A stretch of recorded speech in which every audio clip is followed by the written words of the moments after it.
Feed ഫുട്ബോളിൻ്റെ മറ്റൊരു world cup എഡിഷനിലേക്ക് എല്ലാവർക്കും സ്വാഗതം. ഫിഫ വേൾഡ് കപ്പ് 2026 അതിൻ്റെ അവസാനത്തെ ലാപ്പിലേക്ക് കടന്നിരിക്കുകയാണ്. ഇന്നും നാളെയായിട്ട് സെമി ഫൈനൽ മത്സരങ്ങളാണ്, വീക്കെൻഡിൽ ഫൈനലും. യെസ്, അതിനു മുമ്പ് ആ ലൂസേഴ്സ് ഫൈനൽ പരിപാടി കൂടി ഉണ്ട്, തേർഡ് പ്ലേസിനായിട്ടുള്ളത്. എന്തായാലും ഇനി ആകെ ബാക്കിയുള്ളത് 4 മത്സരങ്ങൾ മാത്രമാണ്. അപ്പോൾ എന്തായാലും ഈ ഫിഫ റാങ്കിങ്ങും പരിപാടികളൊക്കെ ഇൻട്രൊഡ്യൂസ് ചെയ്തതിന് ശേഷം ഈ വേൾഡ് കപ്പിൽ ചരിത്രത്തിൽ ആദ്യമായിട്ടാണ് റാങ്കിങ്ങിൽ 1, 2, 3, 4 സ്ഥാനത്തിരിക്കുന്നവർ തമ്മിൽ സെമി ഫൈനലിൽ ഏറ്റുമുട്ടാൻ പോകുന്നത് എന്നുള്ള പ്രത്യേകതയുണ്ട്. 1970-നും 1990-നും ശേഷം ഫോമർ ചാമ്പ്യന്മാർ വേൾഡ് കപ്പിൻ്റെ സെമി ഫൈനലിൽ ഏറ്റുമുട്ടുന്നതും ഇതാദ്യമായിട്ടാണെന്നുള്ള കാര്യം ഓർക്കേണ്ടതായിട്ടുണ്ട്. അപ്പോൾ എന്തായാലും മൗത്ത് വാട്ടറിങ് ക്ലാഷസ് ആണ് നമുക്കായിട്ട് കാത്തിരിക്കുന്നത്. ഏതൊക്കെയാണ് fixtures? England versus Argentina, Spain versus France. അതിൽ തന്നെ ഇംഗ്ലണ്ട് വേഴ്സസ് അർജൻറ്റീന എന്നൊക്കെ പറഞ്ഞിട്ടുണ്ടെങ്കിൽ അത് വലിയ ചരിത്ര പ്രാധാന്യമുള്ളൊരു ഫിക്സറാണ്. ഭയങ്കരമായിട്ടുള്ള റൈവൽറി അവകാശപ്പെടുന്ന തരത്തിലുള്ളൊരു ഫിക്സറാണ്. പൊളിറ്റിക്കലായിട്ടും ഗ്രൗണ്ടിലും ഒരുപാട് കോൺട്രവേഴ്ഷ്യൽ ഇൻസിഡൻറ്റുകൾ സംഭവിച്ചിട്ടുണ്ട്. മാത്രമല്ല ലിയോ മെസ്സിയെ സംബന്ധിച്ചിടത്തോളം ആദ്യമായിട്ടാണ് ചങ്ങായി ഇംഗ്ലണ്ടിനെതിരെ ഒരു ഇൻ്റർനാഷണൽ മത്സരത്തിൽ ഏറ്റുമുട്ടാൻ പോകുന്നത് എന്നുള്ള പ്രത്യേകത, അതും വേൾഡ് കപ്പിൻ്റെ സെമി ഫൈനലിൽ. എനിവേ, അതിനെക്കുറിച്ച് സെപ്പറേറ്റ് ആയിട്ട് നമുക്ക് സംസാരിക്കാൻ ശ്രമിക്കാം. ഈ വീഡിയോയിൽ നമ്മൾ ഫോക്കസ് ചെയ്യാൻ പോകുന്നത് സ്പെയിൻ വേഴ്സസ് ഫ്രാൻസ് മത്സരത്തിൻ്റെ ചെറിയൊരു പ്രിവ്യൂ ആണ്. അപ്പോൾ എന്താണ്, ഇതൊരു വല്ലാത്തൊരു ഇൻട്രസ്റ്റിംഗ് മത്സരം തന്നെയാണ്. ലമീൻ യമാൽ സ്പെയിനിൻ്റെ എക്സ് ഫാക്ടറുള്ള പ്ലെയറിനെ സംബന്ധിച്ചിടത്തോളം ആൾ പറയുന്നത് എന്താണെന്ന് വെച്ച് കഴിഞ്ഞാൽ ഫ്രാൻസ് നമ്മളെ ഭയക്കണം എന്നുള്ള രീതിയിൽ കാര്യം പറഞ്ഞു വെക്കുന്നു. വളരെ കോൺഫിഡൻ്റ് ആയിട്ടുള്ള ഒരു യങ് ബോയാണ് ലമീൻ യമാൽ. ദശോംസ് പറയുന്നത് സ്പെയിനാണ് ഫേവറേറ്റ്സ് എന്നുള്ള രീതിയിലാണ്. ഞാൻ അവരുടെ മേൽ പ്രഷർ ഇടാൻ വേണ്ടി പറയല്ല എന്നുകൂടി അദ്ദേഹം പറഞ്ഞു വെക്കുന്നു. അപ്പോൾ എനിവേ, മൈൻഡ് ഗെയിംസ് അതിൻ്റേതായിട്ടുള്ള ആ ഒരു വഴിയിലൂടെ നടന്ന് പോകുന്നുണ്ട്. ഇവിടെ നമുക്കെല്ലാവർക്കും അറിയുന്നൊരു സംഭവമാണ്, ഫ്രാൻസ് വളരെ കൺവിൻസിങ് ആയിട്ടാണ് ഈ സെമി ഫൈനലിലേക്ക് എത്തി നിൽക്കുന്നത്, അല്ലേ? വളരെ കൺവിൻസിങ് ആയിട്ട്. അവരാകെ ഈ ടൂർണമെൻറ്റിൽ സ്ട്രഗിൾ ചെയ്തിട്ടുണ്ടായിരുന്നത് സെനഗലിനെതിരെയുള്ള ഗ്രൂപ്പ് മത്സരത്തിൽ ഫസ്റ്റ് ഹാഫിലായിരുന്നു. അതിൽ തന്നെ ആ ഒരു ഹൈഡ്രേഷൻ ബ്രേക്ക് വരെ എന്നൊക്കെ വേണമെങ്കിൽ നമുക്ക് പറയാൻ പറ്റും. പിന്നീട് സെക്കൻഡ് ഹാഫിൽ പ്രത്യേകിച്ച് ആ ട്വീക്കും കാര്യങ്ങളൊക്കെ ഡെഷോംസ് നടത്തിയതിന് ശേഷം ആ ഒരു ഒലീസിയനെ ആ ഒരു സെൻട്രൽ ഏരിയയിലേക്ക് നീക്കിയതിന് ശേഷം ഫ്രാൻസിനെ പിന്നെ പിടിച്ചാൽ കിട്ടിയിട്ടില്ല എന്നുള്ള കാര്യം ഓർക്കേണ്ടതായിരുന്നു. വളരെ കൺവിൻസിങ് ആയിട്ട് അവരുടെ മുമ്പിൽ വന്നിട്ടുണ്ടായിരുന്ന എല്ലാവരെയും വെട്ടി നിർത്തിക്കൊണ്ടാണ് ഇപ്പോൾ അവർ സെമി ഫൈനലിലേക്ക് എത്തി നിൽക്കുന്നത്, അല്ലേ? അതിൽ തന്നെ അവർ റൗണ്ട് ഓഫ് 32 ഏറ്റുമുട്ടിയിട്ടുണ്ടായിരുന്നത് ഗ്രാം പോട്ടറിൻ്റെ സ്വീഡനെതിരെയായിരുന്നു. അതൊരു കോമ്പറ്റീഷൻ പോലും ആയിരുന്നില്ല ഫ്രാൻസിനെ സംബന്ധിച്ചിടത്തോളം. സ്വീഡൻ എന്ന് പറഞ്ഞു കഴിഞ്ഞാൽ ബാക്ക് ഡോർ എൻട്രി വഴിയാണ് വേൾഡ് കപ്പിലേക്ക് പോലും എത്തിയിട്ടുണ്ടായിരുന്നത്. ക്വാളിഫിക്കേഷനിൽ ഒറ്റ മത്സരം പോലും ജയിച്ചിട്ടുണ്ടായിരുന്നില്ല എന്നുള്ള കാര്യം ഓർക്കണം. എനിവേ, ആ നാഷൻസ് ലീഗിൽ അവരുടെ പ്രകടനമാണ് അവർക്ക് ആ ഒരു തരത്തിലുള്ള ബാക്ക് ഡോർ എൻട്രി കൊടുത്തിട്ടുണ്ടായിരുന്നത്. പിന്നീട് പരാഗ്വയ്ക്കെതിരെയുള്ള റൗണ്ട് ഓഫ് 16 പോരാട്ടം എന്ന് പറഞ്ഞിട്ടുണ്ടെങ്കിൽ അത് വലിയ ചർച്ചയായിട്ടുണ്ടായിരുന്ന ഒരു മത്സരമായിരുന്നു. പരാഗ്വയുടെ ഫുട്ബോളിനുപരിയുള്ള തരത്തിലുള്ള ഒരു ഗ്രിറ്റാണ് അവർ കാഴ്ചവെക്കാൻ ശ്രമിച്ചിട്ടുണ്ടായിരുന്നത്. അവർ ഫുട്ബോളിൽ നിന്നും മാറി ചില സാഹചര്യങ്ങൾ ഗുസ്തി കളിക്കാനുള്ള ശ്രമം നടത്തുന്നു. പക്ഷേ അതും പ്രിവെയിൽ ചെയ്തിട്ടുണ്ടായിരുന്നു ഫ്രഞ്ച് പട എന്നുള്ള കാര്യമാണ്. 1-0 എന്നുള്ള സ്കോർ ലൈനാണ് അവർ വിജയിച്ച് കയറുന്നത്. പക്ഷേ അതിൽ പരാഗ്വെ ഈ പറഞ്ഞ പോലെ ഇടിച്ച് നിൽക്കാനുള്ള ശ്രമമാണ് നടത്തിയിട്ടുണ്ടായിരുന്നത്. പരാഗ്വയ്ക്ക് അത്രയും ക്വാളിറ്റി ഉണ്ടായിരുന്നുള്ളൂ.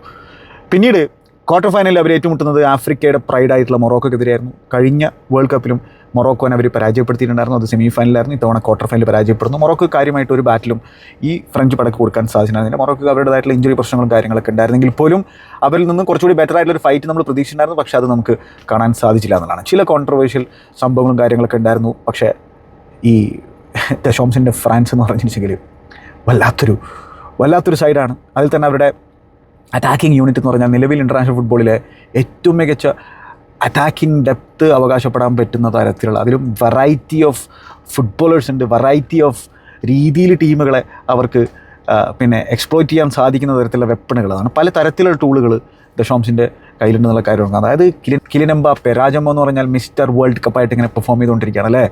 ആളുടെ 3ാമത്തെ വേൾഡ് കപ്പിൽ 3ാം തവണ ഫ്രാൻസിനെ ആ ഒരു ഫൈനലിലേക്ക് എത്തിക്കുക എന്നുള്ള ലക്ഷ്യത്തോടു കൂടിയിട്ടാണ് കിലിയൻ എംബാപ്പെ ഗ്രൗണ്ടിലേക്ക് ഇറങ്ങാൻ പോകുന്നത്. മാത്രമല്ല 8 ഗോളുകൾ ഓൾറെഡി അടിച്ചു കഴിഞ്ഞു. ആ ഒരു ഗോൾഡൻ ബൂട്ട് റേസിൽ ആൾ ലിയോ മെസ്സിക്കൊപ്പമുണ്ട്. ഓഫ് കോഴ്സ് ആൾ കൂടുതൽ അസിസ്റ്റുകൾ പ്രൊവൈഡ് ചെയ്തിട്ടുണ്ട്.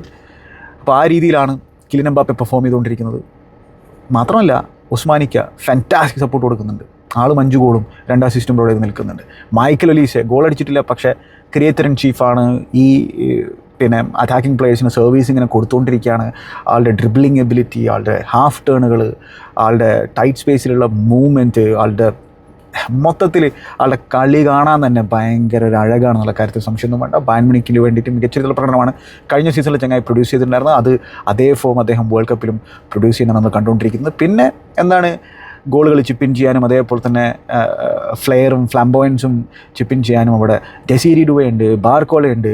ഇതിൽ തന്നെ അക്ലൂഷിനെ പോലുള്ള പ്ലേയേഴ്സിനൊന്നും ഒരു സ്നിഫ് പോലും കിട്ടിയിട്ടില്ല എന്നുള്ള കാര്യം ഓർക്കേണ്ടതാണ്. അതേപോലെ തന്നെ ഇനി മറ്റൊരു പ്രൊഫൈൽ ആവശ്യമുണ്ടെങ്കിൽ തുറാമിനെ വേണമെങ്കിൽ ഇൻട്രൊഡ്യൂസ് ചെയ്യാം, മറ്റേറ്റിനെ വേണമെങ്കിൽ ഇൻട്രൊഡ്യൂസ് ചെയ്യാം. അതോടൊപ്പം തന്നെ റയാൻ ചെറുക്കിനെ പോലെയുള്ള ആ ഒരു ജീനിയസ് ക്രിയേറ്ററൊക്കെ എന്ന് പറഞ്ഞു കഴിഞ്ഞാൽ ഇവിടെ ലക്ഷറി ആണെന്നുള്ള കാര്യമാണ്. അപ്പോൾ അത്തരത്തിലുള്ളൊരു ഒരു ഫ്രാൻസ് അറ്റാക്കിനെ കുറിച്ചാണ് നമ്മൾ സംസാരിക്കുന്നത്. മിഡ്ഫീൽഡിൽ റാബിയോ ആണെങ്കിലും മനുക്കോനെ ആണെങ്കിലും ചൊമേനി ആണെങ്കിലും ആരാണോ കളിക്കുന്നത് അവരുടേതായിട്ടുള്ള ബെസ്റ്റ് കൊടുക്കാൻ ശ്രമിക്കുന്ന തരത്തിലുള്ള സംഭവമാണ്. ഉപമക്കാനോ സലീബ കോമ്പിനേഷൻ ഫാന്റാസ്റ്റിക് ആയിട്ട് പെർഫോം ചെയ്യാണ് ആ ഒരു ഡിഫൻസിൽ. ഓഫ് കോഴ്സ് ക്വസ്റ്റ്യൻ മാർക്സ് ഉള്ളത് കുണ്ടയുടെയും അതേപോലെ തന്നെ ലൂക്കഡീൻ്റെയും ആ ഒരു ഫുൾ ബാക്ക് ഏരിയയിൽ മാത്രമാണ് ഫ്രാൻസിനെ സംബന്ധിച്ചുള്ള. മൈക്ക് മൈനോൻ ആൾ പെനാൽറ്റിയൊക്കെ സേവ് ചെയ്തിട്ടില്ലേ ഈ ഒരു വേൾഡ് കപ്പിൽ. അപ്പോൾ ആ രീതിയിലാണ് മൈക്ക് മൈനോനും പെർഫോം ചെയ്യുന്നുള്ള കാര്യം ഓർക്കേണ്ടതായിട്ടുണ്ട്. അപ്പോൾ അങ്ങനെയുള്ള ആ ഒരു ഫ്രഞ്ച് പട ഞാൻ പറഞ്ഞ പോലെ വളരെ കൺവിൻസിങ് ആയിട്ടാണ് അവർ സെമി ഫൈനലിലേക്ക് എത്തി നിൽക്കുന്നത്, വളരെ കൺവിൻസിങ് ആയിട്ട്. യെസ്, ഗ്രൂപ്പിൽ അവരിപ്പോൾ നോർവേയൊക്കെ പരാജയപ്പെടുന്ന പറഞ്ഞാൽ നോർവേയുടെ ഒരു സെക്കൻഡ് സ്ട്രിങ് സൈഡാണെന്നൊക്കെ വേണമെങ്കിൽ നമുക്ക് പറയാൻ പറ്റും. പക്ഷേ അത് അവരുടെ പ്രശ്നമൊന്നും ആയിരുന്നില്ലല്ലോ, അവർ ആ രീതിയിൽ സെക്കൻഡ് സ്ട്രിങ്ങിനെ ഇറക്കി വിട്ടിട്ടുണ്ടായിരുന്നത്. ഇപ്പുറത്ത് നമ്മൾ സ്പെയിനിൻ്റെ കാര്യം എടുത്തു കഴിഞ്ഞിട്ടുണ്ടെങ്കിലോ, സ്പെയിൻ അവരുടെ യാത്ര നമ്മൾ നോക്കിക്കഴിഞ്ഞിട്ടുണ്ടെങ്കിൽ അവർ ഗ്രൂപ്പിൽ അവർ കുറച്ച് സ്ലോ ആയിട്ടാണ് സ്റ്റാർട്ട് ചെയ്തിട്ടുണ്ടായിരുന്നത്. നമ്മൾ ഇപ്പോഴും ആ ഒരു സ്പെയിനിൻ്റെ കളി കാണുമ്പോൾ 1-2 ഗിയർ കൂടി അവർക്ക് മാറ്റാനുള്ളൊരു സാഹചര്യം ഉണ്ട് അവരുടെ ഗെയിമിൽ അല്ലെങ്കിൽ അവരുടെ പെർഫോമൻസിൽ നമുക്ക് തോന്നിപ്പോകുന്ന തരത്തിലാണ്. ഈവൻ ഫ്രാൻസിൻ്റെ കളി കാണുമ്പോഴും അവർ വളരെ സിമ്പിളായിട്ട് ജയിച്ച് കയറുന്ന പോലെയാണ് നമുക്ക് തോന്നുന്നത്. ഒരു ഗിയർ കൂടിയൊക്കെ അവർക്ക് ഇനിയും സിമ്പിളായിട്ട് മാറ്റാൻ പറ്റുമെന്ന് നമുക്ക് ഫ്രാൻസിൻ്റെ ഗെയിം കാണുമ്പോഴും കാണാൻ സാധിക്കുന്ന ഒരു തത്സമയമാണ്. പക്ഷേ ഇവിടെ സ്പെയിൻ സംബന്ധിച്ചുള്ള അവർ സ്ലോ ആയിട്ട് സ്റ്റാർട്ട് ചെയ്യുന്നു. ഇപ്പോൾ ക്യാബ് വെർദെക്കെതിരെ അവരുടെ ഒരു പ്രകടനം അല്ലെങ്കിൽ ആ ഒരു മാച്ച് എന്ന് പറഞ്ഞാൽ അത് ഭയങ്കരമായിട്ട് ലോക ശ്രദ്ധ പിടിച്ചു പറ്റിയുള്ളൊരു മത്സരമായിരുന്നു അല്ലേ. ബൊസീനിയയുടെ ആ ഒരു പെർഫോമൻസൊക്കെ ക്യാബ് വെർദെനെ അവർക്ക് പരാജയപ്പെടുത്താൻ സാധിച്ചിട്ടുണ്ടായിരുന്നില്ല. പക്ഷേ പിന്നീട് അവർ സൗദി അറേബ്യനെ തകർത്ത് കളയുന്നു, ഉറുഗ്വേക്കെതിരെ വിജയിക്കുന്നു 1-0 എന്നുള്ള സ്കോർ ലൈന്. ഗോളൊന്നും കൺസിഡർ ചെയ്യാതെ അവർ ഗ്രൂപ്പ് ചാമ്പ്യന്മാരായിട്ട് തന്നെ എല്ലാവരും പ്രതീക്ഷിച്ച പോലെ തന്നെ അവർ ആ ഒരു റൗണ്ട് ഓഫ് 32 കടക്കുന്നു. റൗണ്ട് ഓഫ് 32 അവരുടെ എതിരാളികളായിട്ടുണ്ടായിരുന്നത് ഓസ്ട്രിയ ആയിരുന്നു. ഓസ്ട്രേലിയയും അവർ വളരെ കംഫർട്ടബിളായിട്ട് പരാജയപ്പെടുന്നു. അപ്പോൾ സ്പെയിനിൻ്റെ ഗ്രാഫ് ഇങ്ങനെ മുമ്പോട്ട് ഇങ്ങനെ പോയിക്കൊണ്ടിരിക്കുകയാണ്, മേലോട്ട് പോയിക്കൊണ്ടിരിക്കുകയാണ്. അവരുടെ പെർഫോമൻസ് ലെവൽ മേലോട്ട് ഇങ്ങനെ പോയിക്കൊണ്ടിരിക്കുകയാണ്.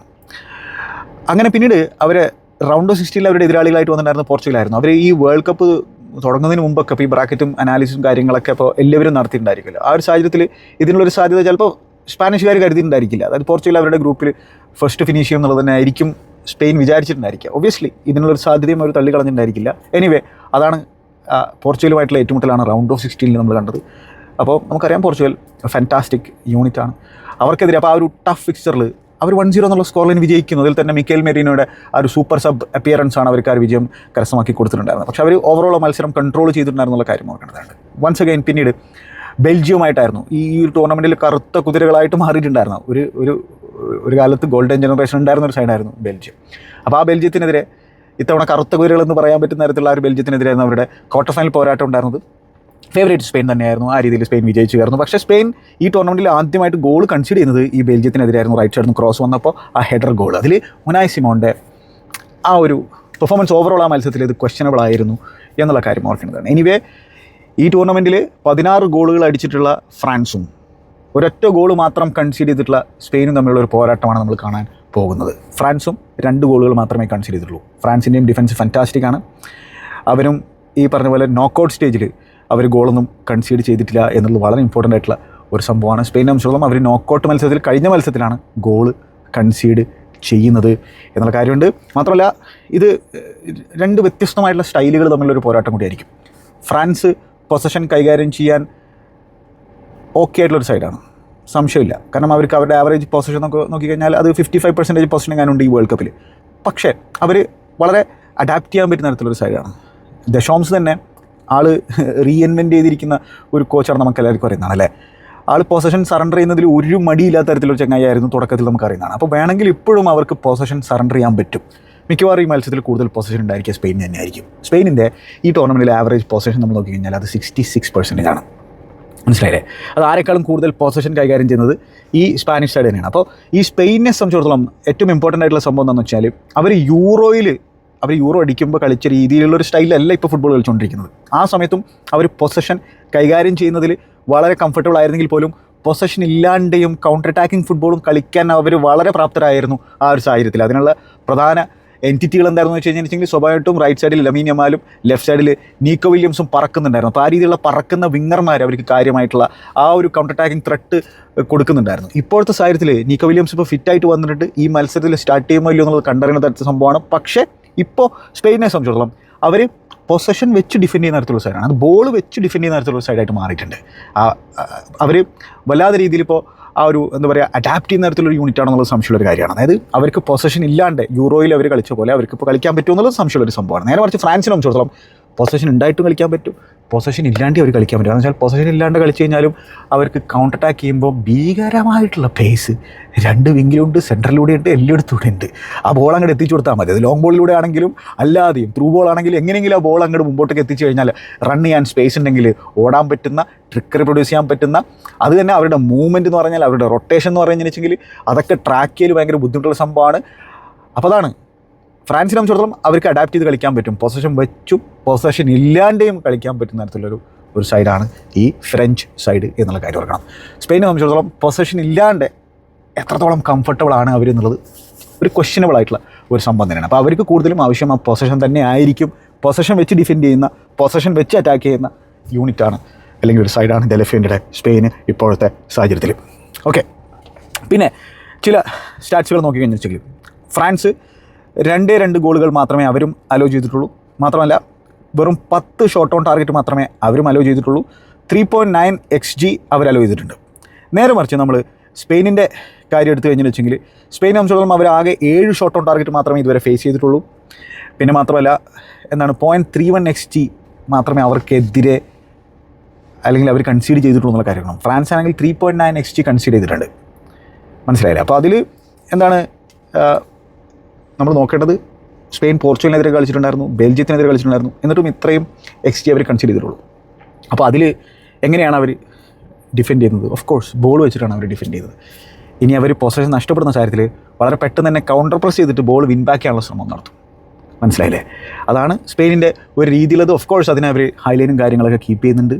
ഇനി നമ്മൾ ചില ഡീറ്റെയിൽസിലേക്ക് കടക്കാൻ പോവുകയാണ്. അവിടെയാണ് ഈ കാര്യങ്ങൾ ഇൻട്രസ്റ്റിംഗ് ആകാൻ പോകുന്നത് ഇവിടെ. കാരണം ഫ്രാൻസ് കംപ്ലീറ്റ്ലി ഡിഫറെൻ്റ് ആയിട്ടുള്ളൊരു ഒപ്പോസിഷൻ ടീമാണ് അവർ ഇതുവരെ ഏറ്റുമുട്ടിയ ടീമുകളെ അപേക്ഷിച്ചെന്ന കാര്യം ഓർക്കണം. അതാണ് ഇതിൽ ഏറ്റവും ഇൻട്രസ്റ്റിംഗ് ആയിട്ടുള്ള സംഭവം.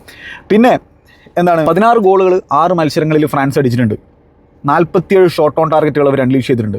1998 ശേഷം അവർ ഏറ്റവും കൂടുതൽ ഷോട്ട് ഓൺ ടാർഗറ്റുകൾ അൺലീഷ് ചെയ്യുന്നത് ഈ ടൂർണമെൻറ്റിലാണ്. 98 അവർ 50 മുകളിൽ അടിച്ചിട്ടുണ്ട്, 53 എങ്ങാനുമാണ്.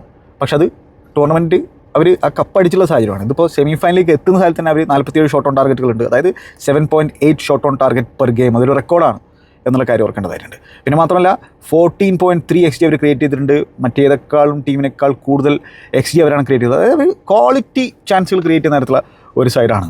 ഇതിൽ തന്നെ എംബാപ്പെ 8 ഗോളുകൾ അടിച്ചിട്ടുണ്ട്, 3 അസിസ്റ്റുകൾ പ്രൊവൈഡ് ചെയ്തിട്ടുണ്ട്. അതോടൊപ്പം തന്നെ 16 ചാൻസുകളും ചെങ്ങായി ക്രിയേറ്റ് ചെയ്തിട്ടുണ്ട്. അപ്പോൾ ആൾ ഒരു ക്രിയേറ്ററായിട്ടും പ്രവർത്തിച്ചുകൊണ്ടിരിക്കുകയാണ്. മാത്രമല്ല എംബാപ്പയും ഉസ്മാനിക്കയും തമ്മിൽ 19 ചാൻസുകൾ അങ്ങോട്ടും ഇങ്ങോട്ടും ക്രിയേറ്റ് ചെയ്തിരുന്നതാണ്. അതായത് എംബാപ്പെ ഉസ്മാനിക്കക്ക് 10 ചാൻസുകൾ ക്രിയേറ്റ് ചെയ്ത് കൊടുത്തപ്പോൾ ഉസ്മാനിക്ക് എംബാപ്പയ്ക്ക് 9 ചാൻസുകൾ ക്രിയേറ്റ് ചെയ്ത് കൊടുത്തിട്ടുണ്ട് എന്നുള്ളത് വളരെ ഇൻട്രസ്റ്റിംഗ് ആയ സംഭവമാണ്. ഇവർ തമ്മിൽ മുമ്പ് ഏറ്റുമുട്ടിയിട്ടുണ്ടോ വേൾഡ് കപ്പിൽ? യെസ്, അവർ 2006 ഏറ്റുമുട്ടിയിട്ടുണ്ട്. എനിക്കൊന്ന് ഫ്രാൻസ് 1-0 പുറകിൽ പോയിട്ടുള്ള മത്സരം 3-1 എന്നുള്ള സ്കോർ ലൈനിൽ വിജയിച്ചതാണ് ആ മത്സരത്തിലെ ചരിത്രമുള്ളത്. പിന്നെ മറ്റൊരു സംഭവം എന്താണെന്ന് വെച്ചാൽ ഇവർ തമ്മിലുള്ള റീസെൻറ്റ് ഹിസ്റ്ററി നമ്മൾ നോക്കി കഴിഞ്ഞു വെച്ചെങ്കിൽ വളരെ ഇൻട്രസ്റ്റിംഗ് ആയിട്ടുള്ള ചില സ്റ്റാറ്റ്സുകൾ പറയാനുണ്ട്. അതായത് അവസാനത്തെ 2 ഫിക്സ്ചറുകൾ നമ്മൾ നോക്കിക്കഴിഞ്ഞാൽ യൂറോയുടെ സെമി ഫൈനലിലും നാഷൻസ് ലീഗിലും ഈ 2 മത്സരങ്ങളിലും ഫ്രാൻസിനെ സ്പെയിൻ പരാജയപ്പെടുത്തിയിട്ടുണ്ടായിരുന്നു. യൂറോയിൽ 2-1 എന്നുള്ള സ്കോർ ലൈനാണ് സ്പെയിൻ ഫ്രാൻസിനെ പരാജയപ്പെടുത്തുന്നത്. അതേപോലെ തന്നെ നാഷൻസ് ലീഗിൽ അതൊരു കെയോട്ടിക് മത്സരമായിരുന്നു. 5-4 എന്നുള്ള സ്കോർ ലൈനാണ് അന്ന് സ്പെയിൻ വിജയിച്ച് കയറുന്നത്. അപ്പോൾ ഇതിൽ തന്നെ യൂറോ 2024 ആ ഒരു ഫ്രഞ്ച് സ്ക്വാഡിലേക്ക് നമ്മൾ നോക്കിക്കഴിഞ്ഞിട്ടുണ്ടെങ്കിൽ അതിൽ നമുക്ക് കാണാൻ പറ്റുന്ന തരത്തിലുള്ള സംഭവം, ആ സൈഡിൽ പിന്നെ 3 മിഡ്ഫീൽഡേഴ്സിനെ വെച്ച് കളിക്കുന്ന ഒരു സൈഡായിരുന്നു ഈ ഫ്രഞ്ച് സൈഡ്. എനിക്ക് തോന്നുന്നു അന്ന് സ്റ്റാർട്ട് ചെയ്തത് റാബിയോ, ചിയോമേനി, കാണ്ടെ ആയിരുന്നു എന്നാണ് എൻ്റെ ഒരു ഓർമ്മ. തെറ്റാണെങ്കിൽ തിരുത്തുക.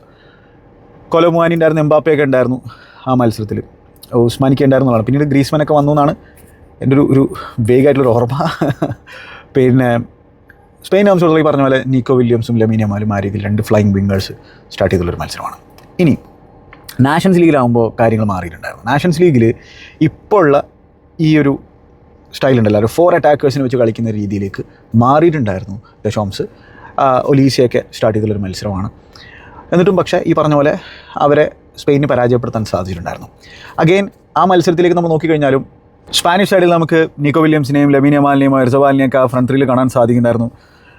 റോഡ്രിക്ക് പകരം സുബിമെൻഡിയാണ് ആ മത്സരത്തിൽ സ്റ്റാർട്ട് ചെയ്തിട്ടുണ്ടായിരുന്നത്. മെറീനോ, പെഡ്രി, ഹൗസനും ലെനോർമാനുമാണ് ഡിഫൻസിലുണ്ടായിരുന്നത്. പെഡ്രോ പോറോയും അതേപോലെ തന്നെ കുക്കുറയും ഫുൾ ബാക്കുകളായിട്ട്. അപ്പോൾ ഇവിടെ എന്താണ് ഈ നീക്കോ വില്യംസ് ഫിറ്റാണോ എന്നുള്ളത് വളരെ ഇമ്പോർട്ടൻ്റ് ആയിട്ടുള്ള സംഭവമാണ്. നീക്കോ വില്യംസ് ഇല്ലാത്ത സാഹചര്യത്തിൽ സ്പെയിനെ സംബന്ധിച്ചോളം ആ ലെഫ്റ്റ് ഏരിയ എന്ന് പറഞ്ഞാൽ അവരെ സംബന്ധിച്ചോളം ലെഫ്റ്റ് ഏരിയയിൽ വിട്ട് പ്രൊവൈഡ് ചെയ്യുന്നുണ്ടായിരുന്നത് കുക്കുറയാണ് അല്ലേ. കുക്കുറയ ബിഗ് ചാൻസുകൾ ക്രിയേറ്റ് ചെയ്യുന്ന നമ്മൾ ഈ ഒരു ടൂർണമെൻറ്റിൽ കണ്ടിട്ടുണ്ട്. പക്ഷേ ഇവിടെ ഈ ഫ്രാൻസ് സൈഡിനെതിരെ എത്രത്തോളം കുക്കുറയ്ക്കൊക്കെ മുമ്പോട്ടേക്ക് പോകാൻ പറ്റും എന്നുള്ളൊരു ചോദ്യമുണ്ട്. കാരണം വെച്ചാൽ ഫ്രാൻസ് വളരെ ഡേഞ്ചറസ് ആയിട്ടുള്ള യൂണിറ്റാണല്ലേ. ഈ പറഞ്ഞ പോലെ സ്പേസ് അവർക്കുണ്ടെങ്കിൽ ആ ഒരു ഏരിയയിലൂടെ അറ്റാക്ക് ചെയ്യാൻ പറ്റുന്ന, അതും സ്പീഡ് വെച്ച് അറ്റാക്ക് ചെയ്യാൻ പറ്റുന്ന തരത്തിലുള്ള പ്ലേയേഴ്സ് ഉണ്ട്. അപ്പോൾ എത്രത്തോളം കുക്കുറയ്ക്ക് ആ വിട്ട് പ്രൊവൈഡ് ചെയ്യാൻ പറ്റും.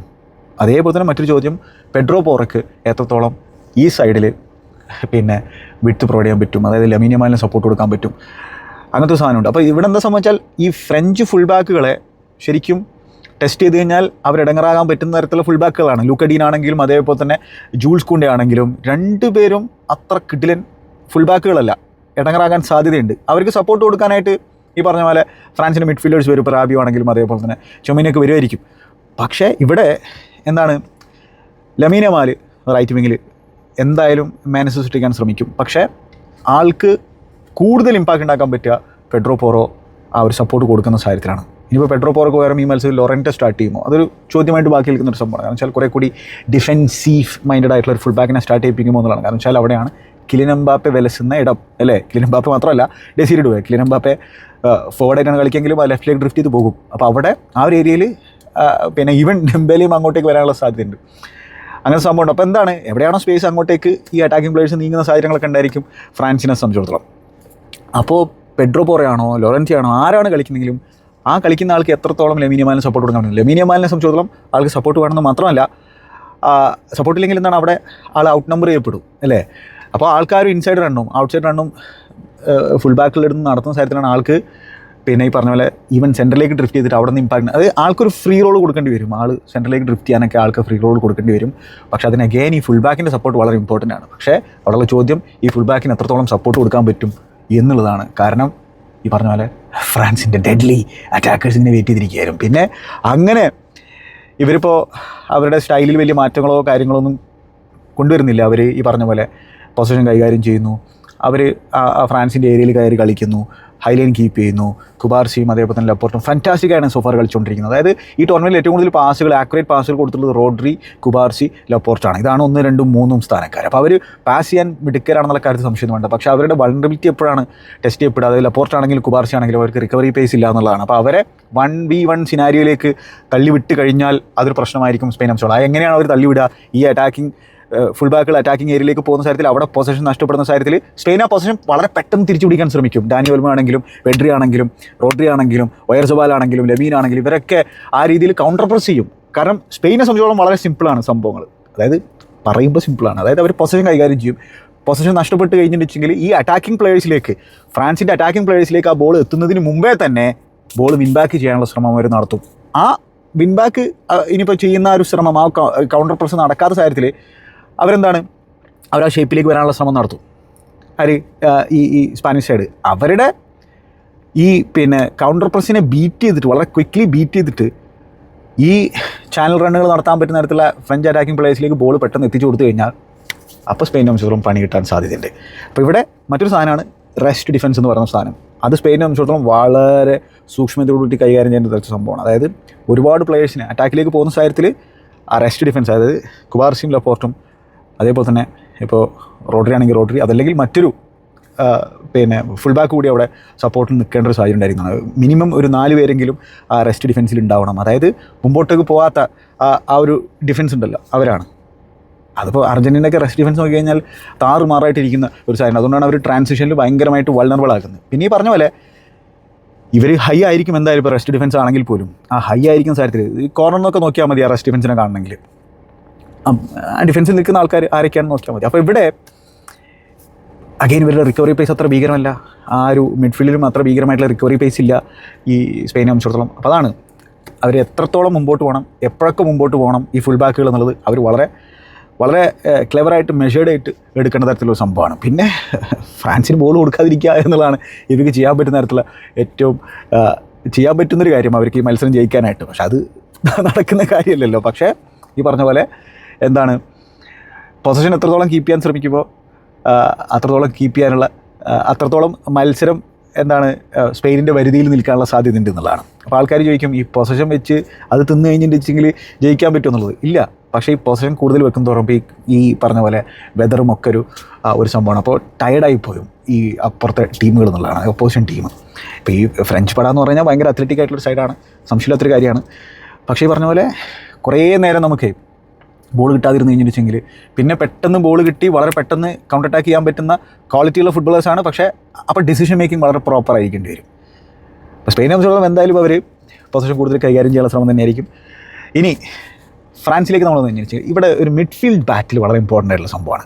പലരും ചോദിക്കും എന്താണ് സ്പെയിനിൻ്റെ മിഡ്ഫീൽഡ് റോഡ്രി ഇങ്ങനെ അടക്കി വാണുകൊണ്ടിരിക്കുകയാണ്. റോഡ്രി സെൻസേഷണലായിട്ടാണ് കളിച്ചുകൊണ്ടിരിക്കുന്നത്, സംശയമില്ലാത്തൊരു കാര്യമാണ്. ഗ്രേറ്റ് ക്യാമ്പയിനാണ് സോഫാർ റോഡ്രിക്ക് ഉണ്ടായിക്കൊണ്ടിരിക്കുന്നത്. ആൾ ആ ഡിഫൻസിനെ ഷീൽഡ് ചെയ്യുന്ന രീതിയാണെങ്കിലും, ആൾ ടാക്കിൾ നടത്തുന്ന രീതിയാണെങ്കിലും, ആൾ ഇൻ്റർസെപ്ഷൻസ് നടത്തുന്ന രീതിയാണെങ്കിലും, അതോടൊപ്പം തന്നെ ആൾക്ക് അറിയാം എവിടെയാണ് ടീംമേറ്റ് എന്നുള്ളത്. വൺ ടച്ച് പാസുകളൊക്കെ ചങ്ങായി കൊടുക്കുന്നത് കണ്ടിട്ടില്ലേ? ആൾക്ക് അറിയാം എവിടെയാണ് ടീംമേറ്റ്സ് ഉള്ളതെന്നും എവിടെയാണ് ഡേഞ്ചർ ഉള്ളതെന്നും വളരെ കൃത്യമായിട്ട് അറിയുന്ന തരത്തിലുള്ള ചങ്ങായിയാണ്. അപ്പോൾ ആളാണ് കാര്യങ്ങൾ ഇങ്ങനെ ടിക്ക് ചെയ്ത് പോവുക. പക്ഷേ ആളുടെ കൂടുള്ളവർ ആളുടെ ആ ലെവലിലേക്ക് ഇതുവരെ സോഫാർ നീങ്ങിയിട്ടില്ല എന്നുള്ള കാര്യം ഓർക്കുന്നത്. അപ്പോൾ ഇവിടെയാണ് ഡെലഫിനെ സംബന്ധിച്ചുള്ള ഒരു ചോദ്യം വരുന്നത്. അതായത് കഴിഞ്ഞ മത്സരത്തിൽ ഇപ്പോൾ ബെൽജിയത്തിനെതിരെ ഫാബിയൻ റൂയിസാണ് സ്റ്റാർട്ട് ചെയ്തത്. ഫാബിയൻ റൂയിസ് സ്റ്റാർട്ട് ചെയ്യുന്നതിൻ്റെ ഒരു കാര്യം എന്ന് വെച്ചാൽ ആ ബോക്സിലേക്ക് കൂടി ക്രാഷ് ചെയ്യാൻ ഒരു എബിലിറ്റി കൂടി ഉണ്ടായിരുന്നല്ലോ. ഓഫ് കോഴ്സ് ആൾ കൺട്രോളും ചെയ്യും. പക്ഷെ ഇവിടെ പെഡ്രി വളരെ ഇമ്പോർട്ടൻ്റ് ആയിട്ടുള്ളൊരു എൻറ്റിറ്റിയാണ് ഈ സ്പെയിൻ സംബന്ധിച്ചുള്ളത്. അപ്പോൾ പെഡ്രി ചെങ്ങയുടെ ബെസ്റ്റ് ഈ മത്സരത്തിൽ പുറത്തെടുക്കേണ്ടി വരും സ്പെയിനിൻ്റെ സാധ്യതകൾ വർദ്ധിപ്പിക്കാൻ വേണ്ടിയിട്ട്. കാരണം ആ പ്രസ് റെസിസ്റ്റൻസ് വളരെ ഇമ്പോർട്ടൻ്റ് ആയിരിക്കും. കാരണം വെച്ചാൽ ഫ്രാൻസും ആ മിഡ് ഏരിയയിൽ പൊസിഷൻ വിൻ ചെയ്യാനുള്ള ശ്രമം നടത്തും.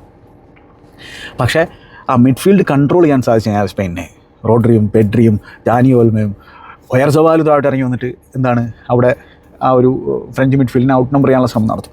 അതായത് ഫ്രാൻസ് മിഡ്ഫീൽഡിൽ 2 പേരെ ഉണ്ടായിരിക്കുള്ളൂ. പക്ഷേ സ്വാഭാവികമായിട്ടും ഒലീസിയൻ താഴോട്ട് ഇറങ്ങി വരും, അല്ലെങ്കിൽ ഏതെങ്കിലും ഒരു അറ്റാക്കർ താഴോട്ട് ഇറങ്ങി വന്നിട്ട് സ്വാഭാവികമായിട്ടും അവിടെ ആ ഒരു ഔട്ട് നമ്പർ ചെയ്യുന്നതിനെ തടയാനുള്ള ശ്രമം നടത്തും. അതോടൊപ്പം തന്നെ സ്പെയിനെ സംബന്ധിച്ചിടത്തോളം ഒയർസവാലിനും കൂടി താഴോട്ട് ഇറങ്ങി വന്നിട്ട് അവിടെ ഒരു സുപ്പീരിയോറിറ്റി മിഡ്ഫീൽഡ് ഉണ്ടാക്കാനുള്ള ശ്രമം സ്പെയിൻ നടത്തുന്നുള്ളതാണ്.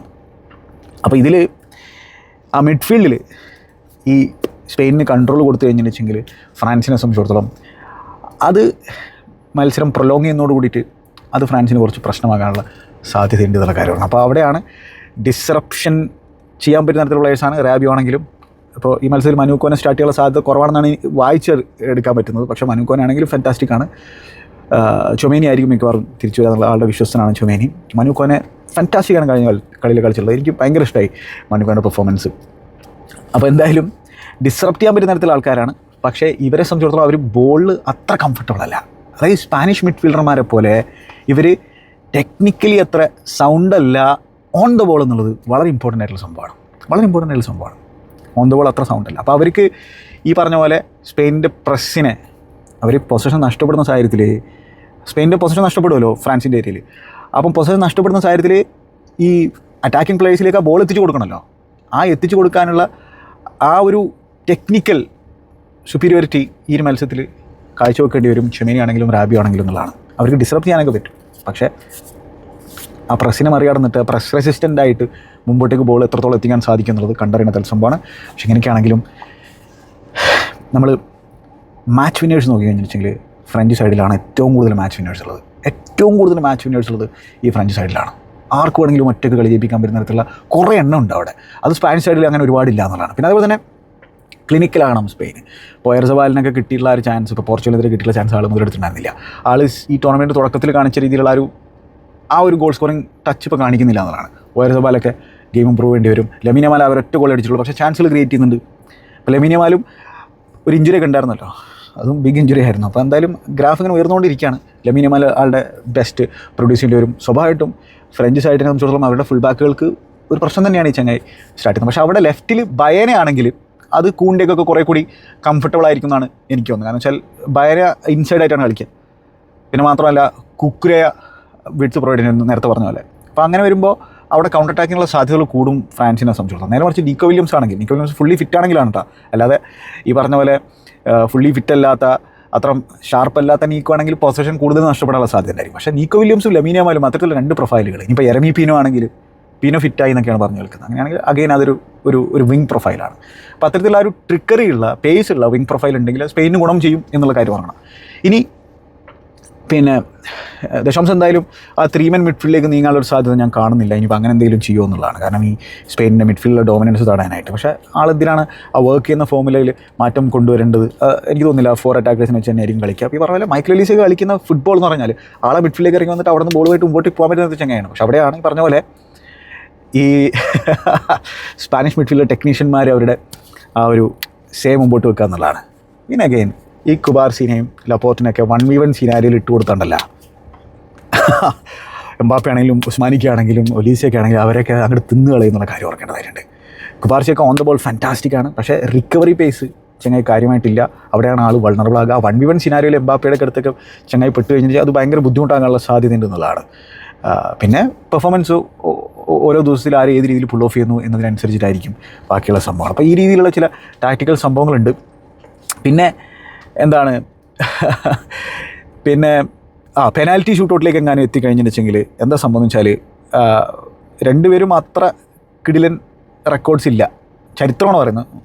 ചരിത്രത്തിന് വലിയ പ്രാധാന്യം ഉണ്ടോ എന്ന് വെച്ച് കഴിഞ്ഞാൽ അങ്ങനെയൊന്നുമില്ല. ഈ ദിവസത്തിൽ എന്ത് സംഭവിക്കുന്നുള്ളതാണ്.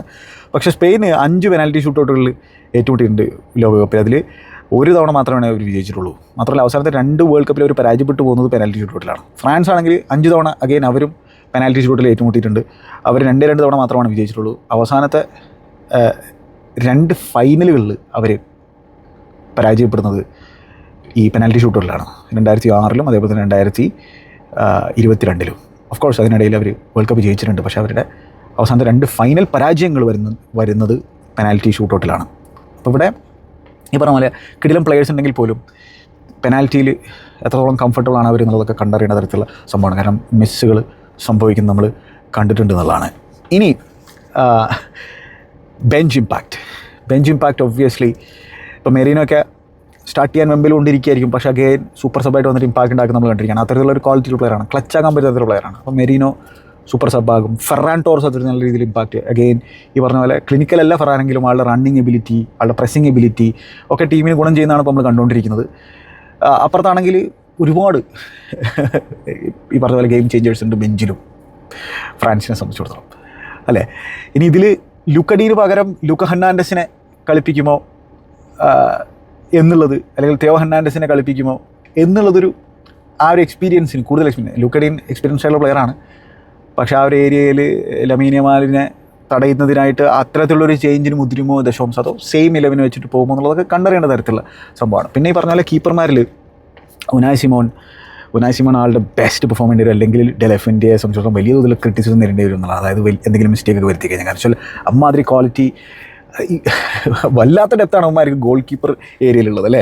അതായത് ഡേവിഡ് റായ, അതേപോലെ തന്നെ ജോൻ ഗാർസിയ. ഡേവിഡ് റായ എന്ന് പറഞ്ഞാൽ ആ രീതിയിലാണ് ഫുട്ബോൾ കളിച്ചുകൊണ്ടിരുന്നത്. അപ്പോൾ പക്ഷേ ഉനായ് സിമോൺ ആളുടെ വിശ്വസ്തനാണ്. ഉനായ് സിമോൺ കഴിഞ്ഞ മത്സരത്തിൽ ഭയങ്കര സ്ലോപ്പി ആയിരുന്നു ഫ്രാൻസിനെതിരെ. ഉനായ് സിമോൺ അദ്ദേഹത്തിൻ്റെ ബെസ്റ്റ് പെർഫോം ചെയ്യേണ്ടി വരും എന്നുള്ളതാണ്. സ്ലോപ്പി ആയി കഴിഞ്ഞാൽ അത്, കാരണം ഇതൊക്കെ പറഞ്ഞാൽ മാർജിൻ ഫോർ ഭയങ്കര കുറവായിട്ടുള്ള മത്സരമാണല്ലോ. സെമിഫൈനലല്ലേ. എന്തെങ്കിലും മിസ്റ്റേക്ക് വന്നു കഴിഞ്ഞാൽ അത് വലിയ തോതിൽ വലുതായി വരുമെന്നുള്ള കാര്യം നമുക്ക് എല്ലാവർക്കും അറിയുന്നതാണ്. അപ്പോൾ എന്തായാലും കൂടുതൽ ഗെയിം ചേഞ്ചേഴ്സ് ഉള്ളത് ഫ്രഞ്ച് സൈഡിൽ തന്നെയാണ്. അവരുടെ അറ്റാക്കിംഗ് യൂണിറ്റ് എന്ന് പറഞ്ഞാൽ വേറെ ലെവലാണ്. മാത്രമല്ല വേൾഡ് കപ്പിൽ ഈ പറഞ്ഞ പോലെ ഫ്രാൻസിനാണ് കൂടുതൽ എക്സ്പീരിയൻസ് ഉള്ളത് സ്പെയിനേക്കാൾ. സ്പെയിനിൻ്റെ ചരിത്രത്തിൽ 2ാമത്തെ സെമിഫൈനൽ മാത്രമാണത് അല്ലേ. 1950 അവർ ഫൈനൽ 4 ഉണ്ടായിരുന്നു. അതിനെക്കുറിച്ച് നമ്മൾ സംസാരിച്ചാണ്. അതൊരു സെമിഫൈനൽ സംഭവമായിരുന്നില്ല, റൗണ്ട് റോബിൻ സംഭവമായിരുന്നു. അപ്പോൾ 2ാമത്തെ സെമിഫൈനൽ മാത്രമാണ് ഇവർ കളിക്കുന്നത്. ഡാനി ഓൾമോ അഗെയിൻ വളരെ ഇമ്പോർട്ടൻ്റ് ആയിട്ടുള്ളൊരു കോൺട്രിബ്യൂഷൻ നടത്താനുള്ള സാധ്യത എന്നുള്ളതാണ്. ഡാനി ഓൾമോ ഒരു എക്സ് ഫാക്ടറുള്ളൊരു പ്ലെയറാണ് ഈ സ്പാനിഷ് സൈഡിൽ. അപ്പോൾ പിന്നെ ആളുടെ ഒരു ക്വിക്ക് മൂവ്മെൻറ്റും ക്വിക്ക് ഫീറ്റും ഭയങ്കര രസമാണ്. ആളുടെ ചില ഫ്ലിക്കുകളും കാര്യങ്ങളൊക്കെ. അപ്പോൾ ഇതുവരെ ഗോൾ അടിച്ചിട്ടില്ലല്ലോ അല്ലേ. ഓൾമോ ഗോൾ അടിച്ചിട്ടുണ്ടോ? ഇല്ല. അപ്പോൾ ഇറ്റ്സ് അബൌട്ട് ടൈം അല്ലേ. ആളൊക്കെ ഒരു ഇമ്പാക്റ്റ് ഉണ്ടാക്കേണ്ട അല്ലെങ്കിൽ സ്റ്റെപ്പ് ചെയ്യേണ്ട ഒരു സമയമാണ്. ഗോൾ അടിച്ചുകൊണ്ട് തന്നെ അതിനുള്ള സമയമാണോ ഇത് എന്നുള്ളത് കണ്ടറിയണം. പിന്നെ ഈ പറഞ്ഞ പോലെ ബോക്സിലേക്കുള്ള ക്രോസുകൾ, ലമീൻ യമാലിൻ്റെ ക്രോസുകൾ, ആ ക്രോസുകളുടെ എൻഡിൽ ആരൊക്കെ എപ്പോഴൊക്കെ എത്തും എന്നുള്ളത് വളരെ ഇമ്പോർട്ടൻ്റ് ആയിട്ടുള്ള സംഭവമാണ്. ക്രോസുകൾ ശ്രമിച്ചുകൊണ്ടേയിരിക്കും, സംശയമില്ലാത്തൊരു കാര്യമാണ്. അപ്പോൾ വളരെ ഇൻട്രസ്റ്റിംഗ് ആയിട്ടുള്ള ഒരു ബാറ്റിൽ തന്നെയാണ്. ഇപ്പോൾ ഇനിയിപ്പോൾ ഫ്രാൻസിന് കാര്യങ്ങളൊന്നും വെക്കുന്നില്ലെങ്കിൽ പറഞ്ഞ പോലെ മറ്റേ ഇൻട്രൊഡ്യൂസ് ചെയ്തിട്ട് അവന്മാർക്ക് ക്രോസുകൾ ഇങ്ങനെ ഇട്ടുകൊടുത്തോണ്ടിരിക്കുക. കാരണം അങ്ങനത്തെ പ്രൊഫൈലുണ്ട്, അവർക്ക് ഏത് രീതിയിലും കളിക്കാൻ പറ്റുന്ന പ്രൊഫൈലുകളുണ്ട്, അറ്റാക്കിംഗ് പ്രൊഫൈലുകളുണ്ട് എന്നുള്ളതാണ്. പക്ഷേ അഗെയിൻ ആ മിഡ്ഫീൽഡിൽ എത്രത്തോളം ഫ്രാൻസിന് ഈ സ്പെയിനിൻ്റെ കൗണ്ടർ പ്രസ്സിന് മറികടന്നുകൊണ്ട് ഫ്രണ്ടിലെ പ്ലെയേഴ്സിലേക്ക് ബോൾ എത്തിക്കാൻ പറ്റുന്നതാണ്. എന്തായാലും ഒരിത്തിരി പ്രാഗ്മാറ്റിക് ആയിരിക്കും ഫ്രഞ്ച് പട ഈ മത്സരത്തിൽ നിന്നാണ് ഞാൻ മനസ്സിലാകുന്നത്. ദശാംശം കാര്യം അറിയാം, അതായത് ആ ഡിഫൻസിന് മുമ്പിൽ എപ്പോഴും പ്രൊട്ടക്ഷനായിട്ട് ആൾക്കാരുണ്ടായിരിക്കും എന്നുള്ളത്. ആ മിഡ്ഫീൽഡേഴ്സ് വലിയ തോതിൽ മുമ്പോട്ടേക്ക് പോകാനുള്ളൊരു സാധ്യത ഞാൻ കാണുന്നില്ല. അവരെന്തായാലും ആ ഡിഫൻസിന് പ്രൊട്ടക്ഷനായിട്ട് മിക്കവാറും ഒരു ഫുൾ ബാക്ക് ആയിരിക്കും മുമ്പോട്ടേക്ക് പോകുക. ഒരു 3-2 എന്നുള്ള ഒരു സാധനം എപ്പോഴും അവിടെ ഉണ്ടാകും എന്നുള്ളതാണ് ഞാൻ മനസ്സിലാക്കുന്നത്. ബാക്കി പിന്നെ ആ ഒരു അറ്റാക്കിംഗ് പ്ലേയേഴ്സിൽ കൊടുത്തിട്ട് ബാക്കി അവർ എന്താ ചെയ്തോട്ടെ എന്നുള്ളതായിരിക്കും. കാരണം വെച്ചാൽ 1v1 ടേക്ക് ഓണുകൾ എടുക്കാൻ പറ്റുന്ന തരത്തിലുള്ള പ്ലേയേഴ്സാണ് രണ്ട് സൈഡിലും ഫ്രാൻസിനുള്ളത്, രണ്ട് വിങ്ങിലുള്ളത്, സെൻട്രൽ ഏരിയയിലുള്ളത്. ഒലീസയൊക്കെ അതിൻ്റെ ഉസ്താദാണ് സെൻട്രൽ ഏരിയയിലൂടെ ടേക്ക് ഓൺ നടത്താനൊക്കെ. അപ്പോൾ ടേക്ക് ഓണുകൾ നടത്തുന്നതൊക്കെ വളരെ ഇമ്പോർട്ടൻ്റ് ആയിട്ടുള്ള ഒരു സംഭവമാണ് അല്ലേ.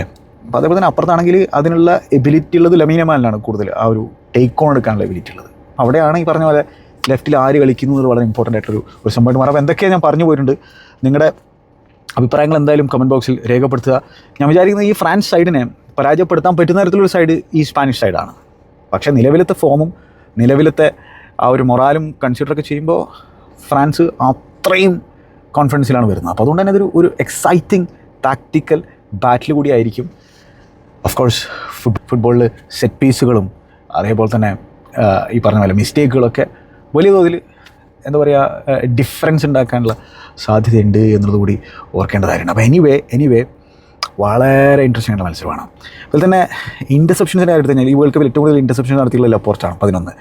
അതിൽ ഉപമക്കാരനാണ് 12. അതിൽ രണ്ടാം സ്ഥാനത്തിൽ ലപ്പോർട്ട് ഉണ്ട് 11. റോഡ്രി 18 ടാക്കിളുകൾ നടത്തിയിട്ടുണ്ട്. 3 പ്ലേയേഴ്സാണ് അദ്ദേഹത്തെക്കാൾ കൂടുതൽ ടാക്കിളുകൾ നടത്തിയിട്ടുള്ളത്. പൊസിഷൻ 32 തവണ ചങ്ങായി റിക്കവർ ചെയ്തിട്ടുണ്ട്. അപ്പോൾ ആ രീതിയിൽ മാത്രമല്ല ഡെലഫിൻ്റെ കീഴിൽ മേജർ കോമ്പറ്റീഷനിൽ 13 മത്സരങ്ങൾ ഇവർ അൺബീറ്റനാണ് ഈ സ്പാനിഷ് സൈഡ്. അപ്പോൾ യെസ്, ആ ഒരു നാഷൻസ് ലീഗിനെ ആ ഒരു മേജർ കോമ്പറ്റീഷൻ രീതിയിൽ ഉൾപ്പെടുത്തുന്നില്ല എന്നുള്ളതാണ്. അപ്പോൾ എന്തായാലും ഇനി വേറൊരു കാര്യം കൂടി ഇല്ലേ, ഒരു സ്റ്റാറ്റ് ഉണ്ട്, ഇവരുടെ ഓവറോൾ സ്റ്റാറ്റ് അതെന്താണെന്നുള്ളത് കൂടി നോക്കട്ടെ.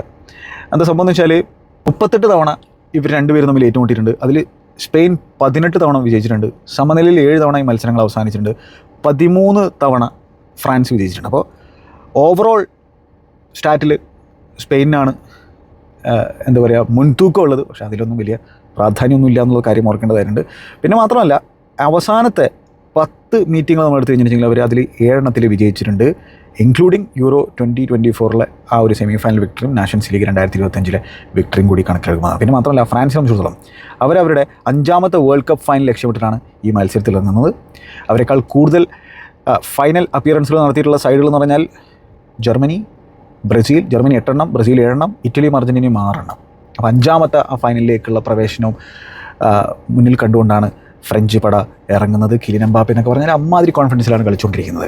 ആൾക്കൊരു ചെറിയ സ്നിഫ് മതി അല്ലേ ആ ഗോൾ പ്രൊഡ്യൂസ് ചെയ്യാനായിട്ട്. വാവ് മാൻ, വാട്ട് എ ബാറ്റിൽ. പിന്നെ അവരവരുടെ അവസാനത്തെ 4 സെമി ഫൈനലുകളും വിജയിച്ച ചരിത്രമുണ്ട് ഫ്രാൻസിന്. 1998, 2006, 2018, 2022. സ്പെയിനാണെങ്കിൽ ഇതിനു മുമ്പ് ഒരൊറ്റ സെമി ഫൈനലിൽ പ്രവേശിച്ചിട്ടുണ്ടായിരുന്നുള്ളൂ, അതും അവർ ജയിച്ചിട്ടുണ്ടായിരുന്നു 2010. വാവ്, എന്താണ് നിങ്ങൾക്ക് തോന്നുന്നത്? കമന്റ് ബോക്സിൽ രേഖപ്പെടുത്തുക. Good bye.